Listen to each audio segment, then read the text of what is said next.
Say yes to new beginnings. Yes.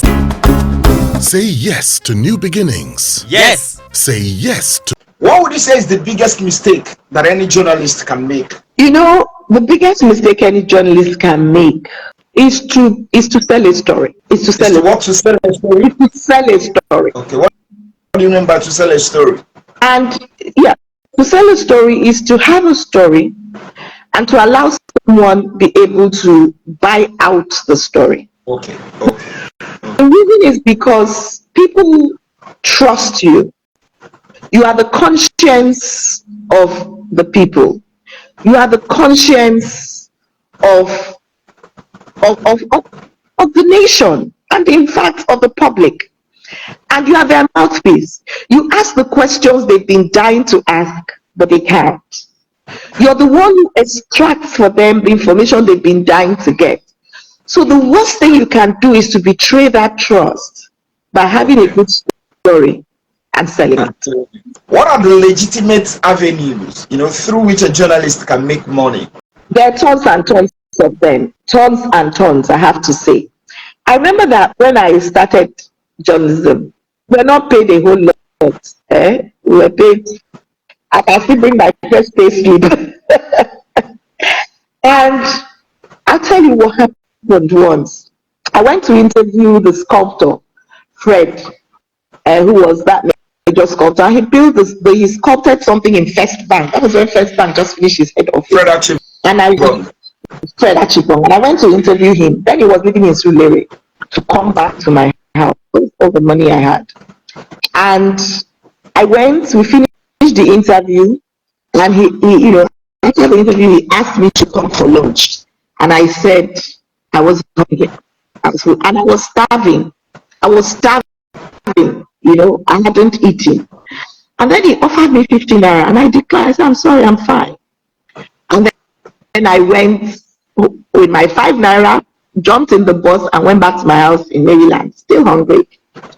And when I got back to the office that day, I made up my mind that, you know what, I'm never going to be in a situation where, on Monday when work started, I took an IOU to get some money, and I went and bought meat, 10 naira, I still remember, from Oregu Market.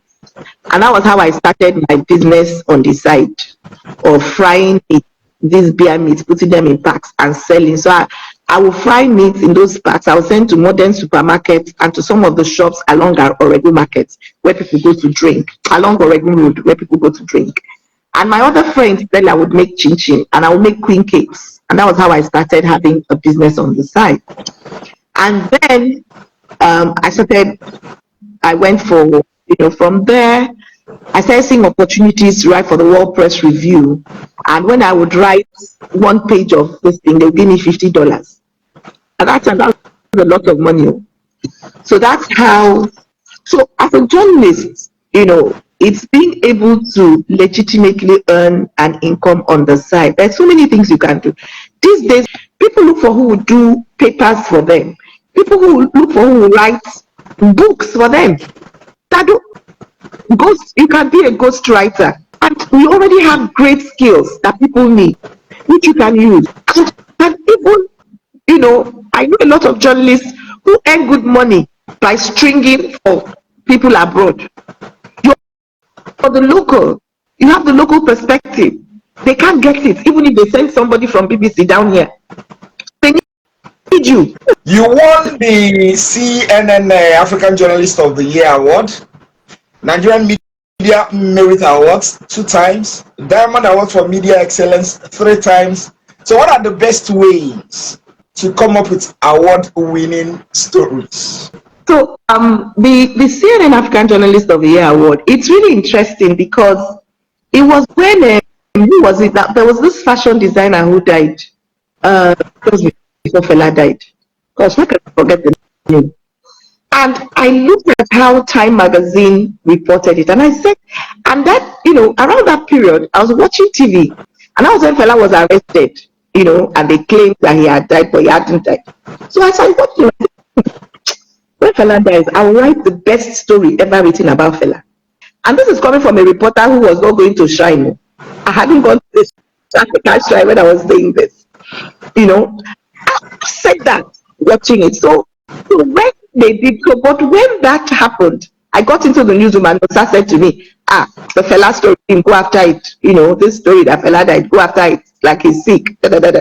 So I went to Femi's house. And of course, Femi was living at Omole, and Femi was angry with journalists. He was abusing everybody.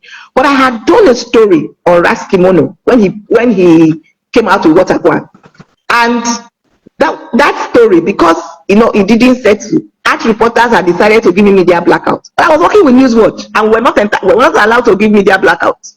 And in any case, even if we're allowed, I don't do that. So I did a full page story on Kimono's Waterquan. I was one of the few who did the analysis, reported it. So as he came, he saw me, and Femi was showing everybody. So he took my hand. He said, Femi, this person must enter.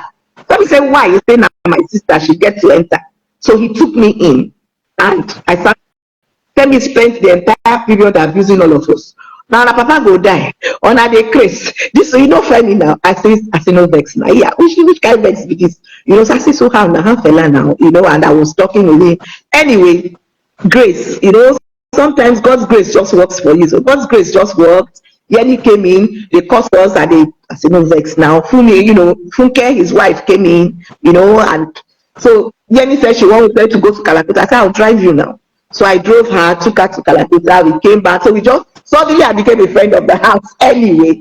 So when Fela actually died, I got the first, when he called me and said, Ibim, Uncle Bello, Uncle, yeah, Bello, Uncle Olikoya is addressing his first conference. Yes. I said, I need you to be there.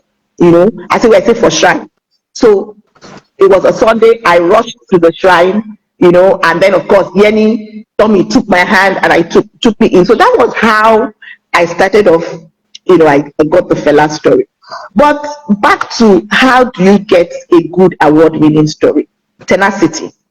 I just described this. For me to get the Fela story, I wrote with, I made friends. I was first thing in the morning, I dropped my children in school, and before 7, I'm at Femi's house. And then I stayed with them, saying nothing. I was like a fly on the wall. I'll sit in the house. They will be planning all the wedding, all the burial plan. I go day inside. I won't say anything. I want to go to Calcutta. I'll take you. I want to go here. I was doing driver work. I was doing this, and by this time I already had 3 kids. I'll rush. When it's school run, I'll run, pick the kids, drop them at home, come back. I was in the house. So all the planning.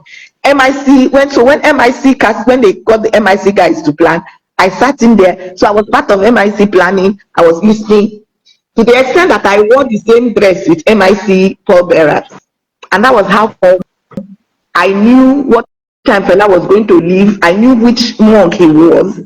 I was there at that hour at 4 a.m. in the morning. I went with them, took the body to TBS. I was by the casket. So I saw all those who went past. I could record everybody's eye, everybody's face, the expressions, comments. I was immersed in the story. Award-winning stories, you have to be immersed in the story. You have to be tenacious. You have to be part of the story. And then after the burial, I followed. I was in Calcutta. I was in the room with the wives, so I got my stories. That was when I was able to know how each of those girls came to Calcutta, because I sat on the bed with them. I listened to them. I remember when we were going back, I've never smoked a cigarette in my life, and there they were smoking joint, and I was in the bus, and they said, they gave me. I said, I'm so sad. This is one day they tell me, I beg, I don't want smoke. Now, I beg. And I remember when I got home that day. After we came back, I got home and I just passed out to the sitting room. And my husband said, this woman, don't die in this journalism from you.